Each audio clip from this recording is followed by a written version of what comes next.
Ya, salam sejahtera dalam kasih Tuhan Yesus Kristus. Ya, pada kali ini kembali saya mau menanggapi lagi. Ada banyak video-videonya yang akan saya tanggapi, dan kali ini bagian yang keempat mungkin saya menanggapi dari video Brian Siawarta. Nah, mengapa saya mau menanggapinya? Karena saya melihat juga ya Brian ini dalam konten-kontennya itu dari ekspresinya, dari bahasa tubuh, dari gaya berbicaranya itu seolah-olah meremehkan ya gereja-gereja lain ya. Dan ya sepertinya dia sudah lebih tahu banyak dan yang lain itu tidak mengerti atau tidak paham ya dari konten-konten yang saya lihat ya. Sehingga saya merasa ya sudahlah, kalau begitu saya akan tanggapi. Nah, mari kita lihat satu videonya yang akan saya tanggapi. Perpuluhan itu tidak perlu. Perpuluhan bukan soal ketaatan. Perpuluhan juga bukan soal hati. Perpuluhan itu adalah konsep perjanjian lama yang hari ini di perjanjian baru Tuhan udah gak minta lagi karena apa yang dia telah lakukan di atas kayu salib. Makanya kalau lu hari ini masih melakukan perpuluhan, sebenarnya lu melakukan sesuatu yang Tuhan tidak minta. Itulah sebabnya mayoritas gereja di seluruh dunia tidak meminta perpuluhan, termasuk gereja Katolik, termasuk kebanyakan gereja tradisional Kristen. Hanya beberapa gereja modern meminta dan menekankan perpuluhan. Nah, dari video yang sudah kita lihat tadi, nah di sana Brian yang dapat saya tangkap di sana atau intinya ya, Brian mengatakan bahwa persepuluhan itu adalah konsep perjanjian lama dan tidak berlaku lagi pada perjanjian baru, dan Tuhan tidak meminta lagi persepuluhan. Jadi kira-kira itu yang dapat saya tangkap dari videonya tersebut. Nah, apa yang dia katakan itu masih sebuah hipotesa ya. Itu anggapan yang dia percaya menurut dia benar. Jadi hipotesa daripada Brian ini harus kita uji ya, harus kita uji lagi.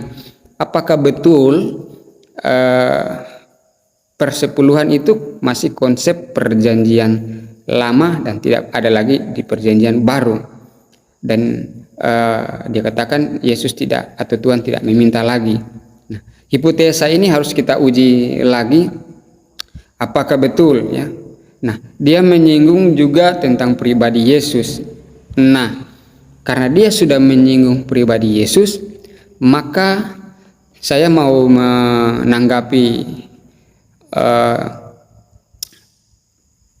pendapatnya itu dengan melakukan pendekatan terhadap pribadi Yesus itu sendiri ya. Kita akan lihat kehidupan Yesus itu sendiri ya. Jadi saya menggunakan pendekatan ini ya lewat melihat kehidupan Yesus. Jadi kita berfokus pada kehidupan Yesus ya untuk menanggapi ajaran-ajaran dari Brian di videonya itu. Sebenarnya ada banyak pendekatan-pendekatan yang dapat kita berikan, argumentasi-argumentasi yang dapat kita berikan untuk menanggapi, untuk menjawab bahwa di perjanjian baru itu masih ada konsep persepuluhan. Tetapi kali ini saya menggunakan pendekatan pribadi Yesus ya. Kita melihat pribadi Yesus karena itu juga merupakan tokoh sentral dalam Alkitab, tokoh penting. Dan dia menyinggung juga tentang Yesus, tentang perjanjian baru. Nah, apakah betul konsep persepuluhan itu adalah konsep PL dan tidak ada lagi di perjanjian baru? Pertama-tama yang harus kita pertanyakan ya, apakah betul Yesus menentang atau melarang praktik persepuluhan ini. Nah, kalau kita melihat, Yesus adalah orang Yahudi, ya. Dia lahir dari keluarga Yahudi dan dia juga ya orang Yahudi yang yang taat, ya. Yesus adalah orang Yahudi yang taat. Untuk lebih jelas, di mana kita mau lihat Yesus itu Yahudi yang taat dengan hukum-hukum Taurat, mari kita lihat dalam Lukas pasal 2. Nah, Lukas pasal 2 ayat 21 sampai 22, ya. Di sini dikatakan, dan ketika genap 8 hari dan ia harus disunatkan, ia diberi nama Yesus, yaitu nama yang disebut oleh malaikat sebelum ia dikandung ibunya. Ayat 22, dan ketika genap waktu pentahiran menurut hukum Taurat Musa, mereka membawa dia ke Yerusalem untuk menyerahkannya kepada Tuhan, seperti ada tertulis dalam hukum Tuhan, dan seterusnya. Nah, kita lihat lagi di ayat 41. Lukas 2 ayat 41 dikatakan, tiap-tiap tahun orang tua Yesus pergi ke Yerusalem pada hari raya Paskah. Ketika Yesus telah berumur 12 tahun, pergilah mereka ke Yerusalem seperti yang lazim pada hari raya itu. Nah, jadi apakah Yesus melarang atau menentang konsep persepuluhan ini? Kalau kita melihat, Yesus adalah orang Yahudi yang taat. Contohnya tadi, dia disunat, dia diserahkan, dan dia mengikuti hari raya orang Yahudi, salah satunya Paskah tadi. Kalau Yesus orang Yahudi yang taat, jadi bagaimana mungkin dia mau menentang hukum-hukum Taurat? Dia mau melarang persembahan persepuluhan yang bagian daripada salah satu hukum Taurat. Nah, jadi tidak mungkin dia akan melarang, tidak mungkin dia akan menentang, karena dia orang Yahudi yang taat. Bahkan firman Tuhan katakan juga, dia datang bukan meniadakan hukum Taurat, tapi menggenapinya. Nah, bagian yang berikut, ya, yang dapat kita lihat, ya, bagaimana Yesus itu tidak melarang persepuluhan, tidak menentang persepuluhan. Yang berikut yang dapat kita lihat itu dalam Lukas pasal 11 ayat 42, ya. Di sini dikatakan begini, tetapi celakalah kamu, hai orang-orang Farisi, sebab kamu membayar persepuluhan dari selasi, inggu, dan segala jenis sayuran, tetapi kamu mengabaikan keadilan dan kasih Allah. Yang satu harus dilakukan dan yang lain jangan diabaikan. Di sini jelas, dari teks ini jelas, Yesus bilang yang satu dilakukan, yang lain jangan diabaikan. Yang satu apa? Yaitu praktek persembahan persepuluhan. Nah, jadi dari teks ini Yesus tidak menentang atau tidak melarang persepuluhan itu sendiri. Nah, sekarang pertanyaannya, lalu mengapa Yesus, ya, dalam perjanjian baru atau Yesus dalam kehidupannya atau di dalam Injil jarang membicarakan tentang persepuluhan ini? Ada beberapa hal yang perlu kita lihat, ya. Nah, yang pertama yaitu kita harus lihat dari konteks keyahudian Yesus, ya. Nah, ini yang pertama, kita harus melihat dari konteks keyahudian Yesus. Yesus dengan jelas dia adalah orang Yahudi, lahir dari keluarga Yahudi. Jadi dia hidup menurut budaya hukum-hukum Yahudi. Jadi kita harus melihat dari konteks keyahudiannya. Nah, di dalam perjanjian lama, ya, khususnya dalam kitab Ulangan pasal 14, ya, kita lihat Ulangan pasal 14, ya, saya ambil dari Ulangan 14 ayat 22. Kita lihat di sana, dikatakan begini ya, ini mengenai persembahan persepuluhan. Haruslah engkau benar-benar mempersembahkan 1/10 dari seluruh hasil benih yang tumbuh di ladangmu tahun demi tahun di hadapan Tuhan Allahmu di tempat yang akan dipilihnya untuk membuat namanya diam di sana. Haruslah engkau memakan persembahan persepuluhan dari gandummu, dari anggurmu dan minyakmu, ataupun dari anak-anak sulung lembu sapimu dan kambing dombamu, supaya belajar untuk selalu takut akan Tuhan Allahmu. Nah, jadi ada banyak ayat juga yang serupa dengan ini. Dari sini kita melihat bahwa persembahan persepuluhan itu dalam konteks keyahudian ya, itu hanya diambil dari hasil ladang tanaman misalnya ya, dan juga dari ternak. Ternak ini ada lembu sapi dan kambing domba. Jadi yang kena persepuluhan itu petani dan peternak. Petani dan peternak.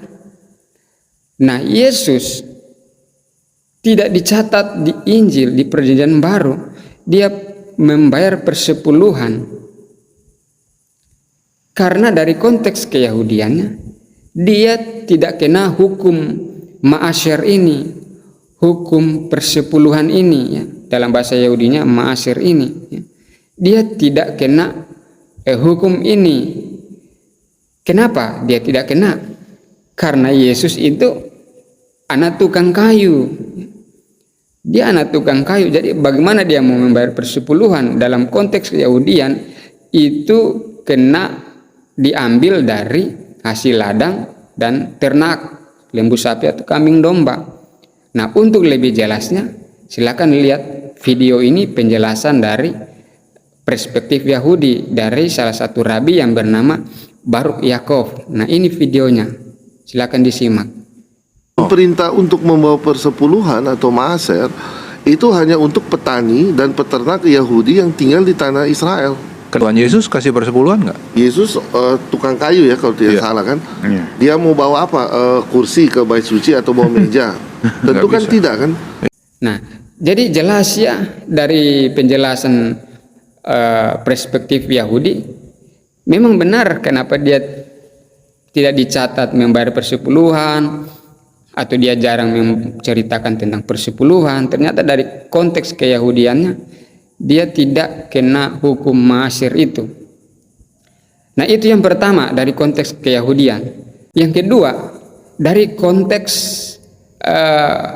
politik. Nah, ini juga penting ya, dari konteks politik, bahwa pada zaman Perjanjian Baru itu yang menguasai daerah pada waktu itu atau latar belakang di zaman Perjanjian Baru itu ada yang namanya Kekaisaran Romawi. Nah, pada masa Perjanjian Baru ya, yang berkuasa pada saat itu adalah Kekaisaran Romawi. Israel pada waktu itu berada dalam penjajahan Romawi. Nah, pada saat Yesus hidup ada dua kaisar yang memerintah ya. Ada Kaisar Agustus semasa dia lahir, dan pada masa pelayanannya itu Kaisar Tiberius ya, kalau saya tidak salah. Nah, pada waktu Tuhan Yesus lahir ya, ini dari konteks politik ya, pemerintahan pada waktu itu Kaisar Agustus mengeluarkan satu aturan, satu dekret, satu pengumuman ya, bahwa akan diadakan yang namanya sensus ya, sensus. Nah, jadi semua orang yang berada di kekuasaan Kekaisaran Romawi harus kembali ke daerahnya dan mengikuti sensus ini. Apa tujuan dari sensus ini? Yaitu untuk kebutuhan administrasi, dan untuk pajak. Jadi semua orang nanti dikenakan pajak. Nah, keluarga Yesus, Yusuf dan Maria orang tuanya kembali ke daerah mereka. untuk mengikuti sensus ini. Nah, jadi Kaisar Agustus mengeluarkan aturan ini untuk kebutuhan administrasi dan pajak. Pajak ini nanti diambil dari rakyat, dibawa di daerah-daerah yang menjadi daerah kekuasaan Kekaisaran Romawi, termasuk di tanah Kanaan pada masa itu, orang Israel pada masa itu. Pada zaman itu, ya, atau dalam konteks orang Yahudi, persepuluhan ini merupakan sistem pajak yang ditetapkan Tuhan bagi orang Yahudi. Jadi kita bisa bilang bahwa persepuluhan itu adalah sistem pajak. Pajak teokrasi ditetapkan Tuhan bagi orang Yahudi yang ada di tanah Israel. Jadi dari perspektif Yahudi pada masa itu, persepuluhan ini dikaitkan dengan sistem pajak dari Tuhan yang dipungut dari umat Tuhan, dalam hal ini dari orang Yahudi. Dalam tanda kutip, pajak dari Tuhan bagi orang Yahudi. Jadi kalau ada pungutan lain yang serupa dengan pajak dan dipersembahkan kepada yang bukan kaisar, maka ini akan memicu marah daripada kaisar, akan menimbulkan masalah.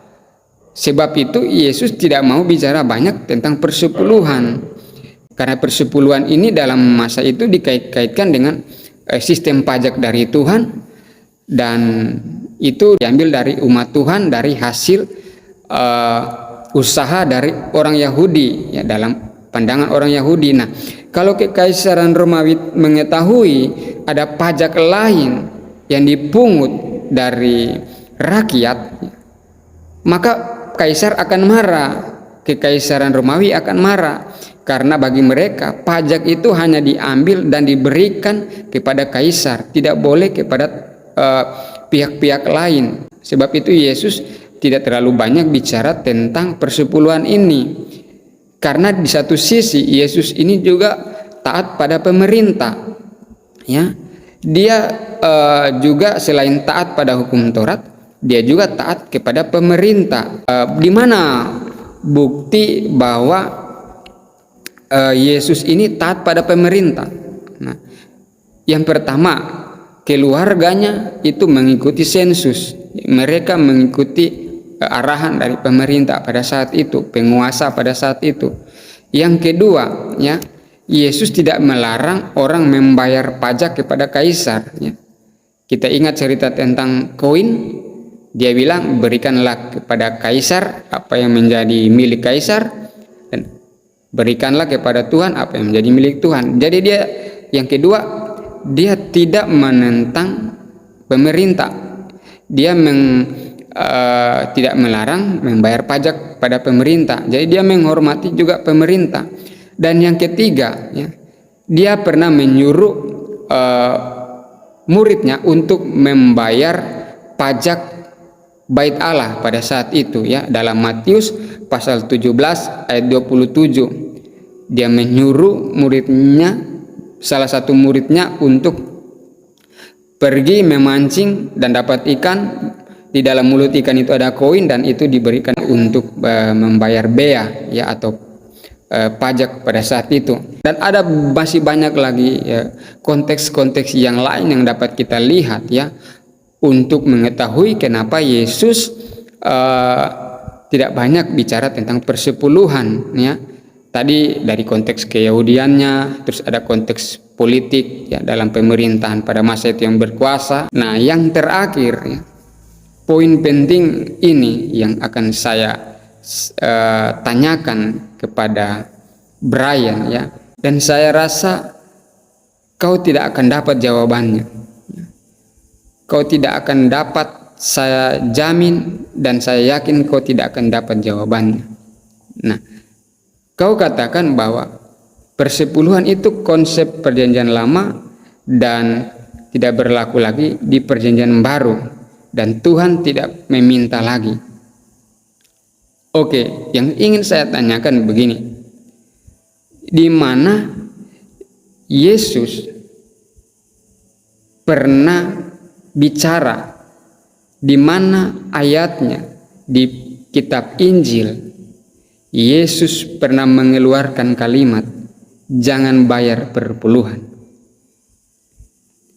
Di mana di Perjanjian Baru, khususnya di Injil, khususnya dalam perkataan-perkataan Yesus, dia pernah bilang secara eksplisit, dia pernah bilang jangan bayar persepuluhan. Saya jamin dan saya yakin sampai Tuhan datang pada kali yang kedua, kau tidak akan dapat jawabannya. Nah, berarti persepuluhan itu masih berlaku di Perjanjian Baru, karena Yesus sendiri tidak pernah mengeluarkan kalimat jangan bayar persepuluhan. Justru dari data-data yang sudah saya berikan tadi di awal semakin menegaskan bahwa persepuluhan itu masih berlaku, masih perlu di Perjanjian Baru, bahkan sampai saat ini, ya, bahkan masih bisa sampai saat ini. Nah, jadi hipotesa daripada Brian Syawarta yang mengatakan persepuluhan itu tidak berlaku lagi zaman Perjanjian Baru dan Tuhan tidak meminta, dari tanggapan saya ini dapat kita simpulkan bahwa ternyata hipotesa dari Brian itu masih lemah, ya, dan masih keliru, ya.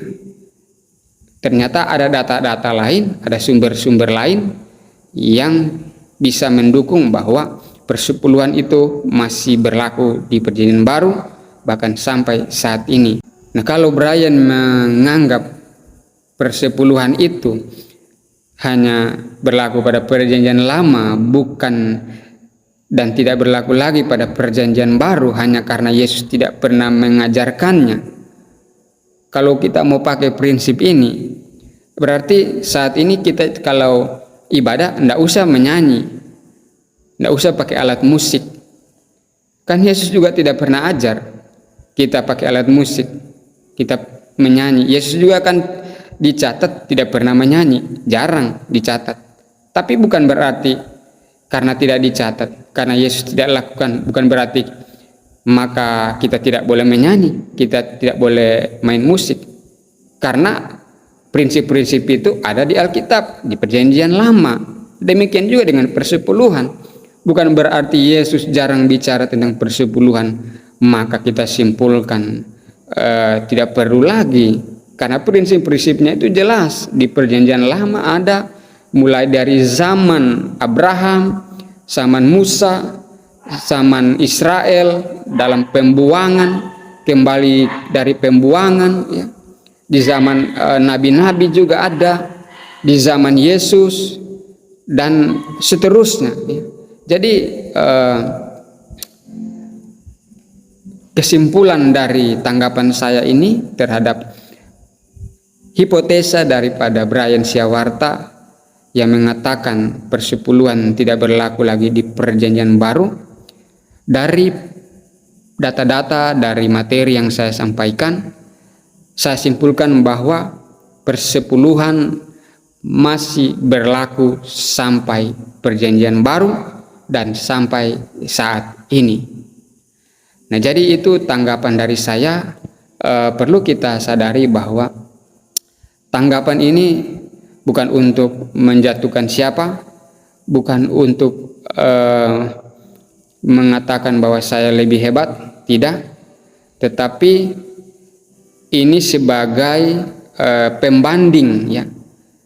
Sebagai pembanding supaya umat Tuhan tidak hanya mendapat informasi dari Brian, tapi kita harus menyodorkan informasi lain lagi, seperti yang saya sudah paparkan tadi, sebagai pembanding, agar orang yang mendengar pengajaran dari Brian itu dapat membandingkan dengan pengajaran lain, dan mereka boleh menilai mana yang benar dan mana yang keliru.